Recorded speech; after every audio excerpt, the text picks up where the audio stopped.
this time, and we sat down and we like blasted the music on the speakers. I thought, okay, well I'm hooked. It seemed really interesting. I've never really been a part of something from the beginning, I guess, from the very beginning stages. Well, I had known Tim for a long time. I knew that he was a brilliant pianist. Went over to his MySpace, the Queen of the Nile, Auletes, and I heard that overture.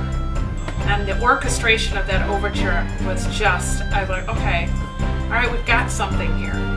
The music and the overture. When I heard the overture, in my opinion, the overture sets the whole theme for the show. If you don't have a great overture, then the rest of the show falls flat. Because to me, what makes a show for me on Broadway is the overture. Because that's the first thing you hear, that sets the pace for the whole show. And that overture just made me think of all those movies from the 50s that were set in Egypt. And the whole time I was visualizing, what was to come. It took me to a whole other world. There's something in it for everyone. Every single person, whether it be man, woman, child, your grandmother, your grandfather, will come out liking something from this show.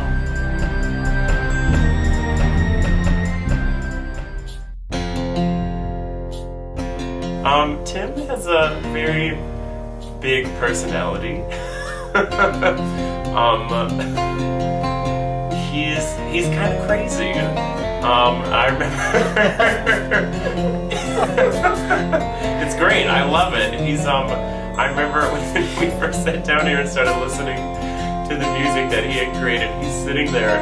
He's grabbing onto his little piano bench and he's jumping up and down, and the whole house was shaking. So. But yeah, Tim, it's a lot of fun, and it's a lot of fun. Tim is crazy. He's crazy, but he's great. He kind of goes on tangents sometimes, tells some stories that don't make a lot of sense or do make a lot of sense, and and we kind of get back to the project. It's never boring.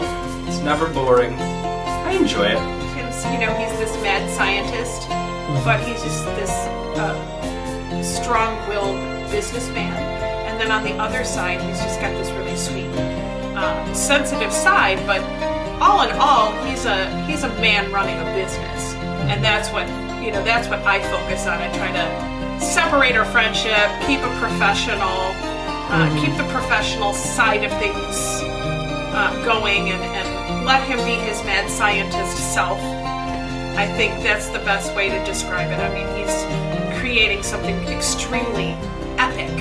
Yes, he is. And in order to do that, there's got to be a little bit of mad genius happening in there, I'll agree with you. And so he's got some of that going on, but I love working with Tim. It's like a ride at Disneyland.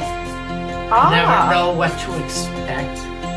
He's kind of like Jekyll 1 minute, and then he gets all crazy like Hyde when he's trying to get, come on, we got to get this going and mix the flowers in the sunshine. He is brilliant, but that's what makes him so crazy.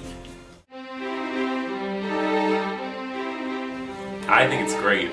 I love it. It's powerful, and I love music that's really, really full and has lots of layers to it, and that's what this musical has. I love the score. It was either the first or second time we were all here. He played what's the word I'm looking for? The overture? Yes, the overture. Thank you. And I love it. I got these pictures in my mind, and we were all kind of talking about it, what the stage was going to look like. You can hear these things in the music. It's orchestrated very well. Very, very good music. The melodies for the singing are quite simple. Mm-hmm. And they follow kind of that Disney vein, where the melodies are simple, they're catchy, they get stuck in your head. But then you go to that other side of the orchestration, and there's actually some genius level orchestrating in there. Very similar to, to a great symphonic score. What I like about the entire score there is something in it for everyone.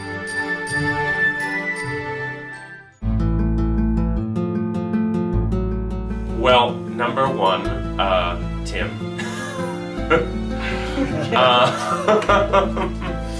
I mean, I would pay just to listen to Tim.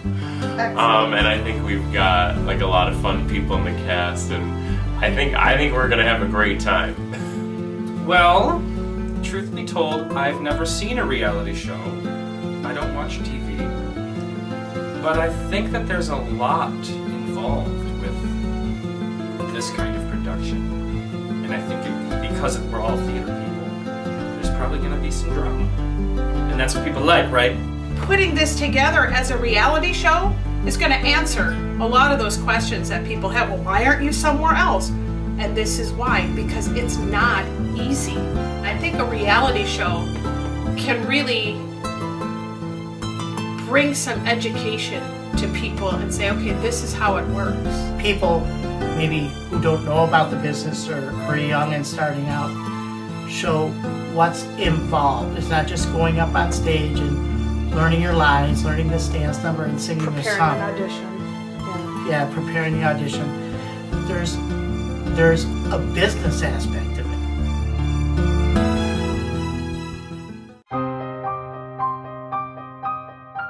Well, I think it really keeps you on your toes because you're constantly, being introduced to just everything that's new. You've never heard this music before, and it's kind of your job to create the musical. Not just performing it, but it's like every little aspect of it that you put into it, everything of yourself that you put into it.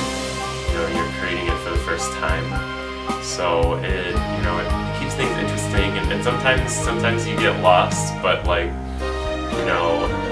the people we have, there's gonna be a lot of good directions to take this thing. He'll make changes in keys once in a while to compensate. To accommodate.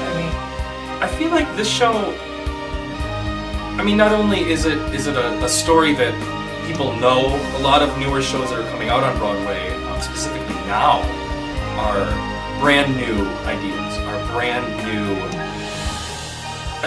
even plots. It's not a story that you know when you go to see the show. You know what I mean? So it's something that I think it will appeal to the masses. Everybody knows who Cleopatra is, whether or not they know who Ptolemy is or Pompey or whoever. They're gonna know Queen of the Nile. This is what it is about, and I think it's really going to be exciting to see how people react to kind of the pre-story to the Cleopatra that we know so well. It's a really good story, and there's a lot of roots in history, and I think that's kind of important. And the music is spectacular. I'm excited about the entire process.